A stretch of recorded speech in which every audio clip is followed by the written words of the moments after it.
po mga kapatid, kasalukuyan ko po tinatahak ang Cotton Tree Drive going to Pick.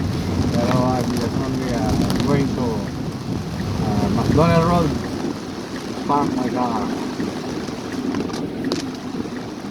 Amber rin po dito ngayon, kasalukuyan dito kung gano'ng kalakas ang epekto ng ulan, pagkulog at pagkidlat.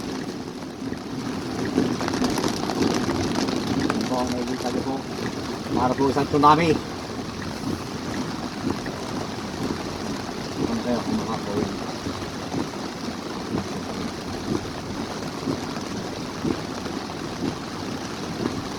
Ulat panahon tayo mga kapatid.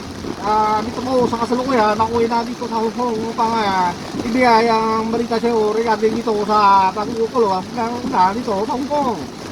Ito po, may dalang pagkulong sa kalat at pag-ulan.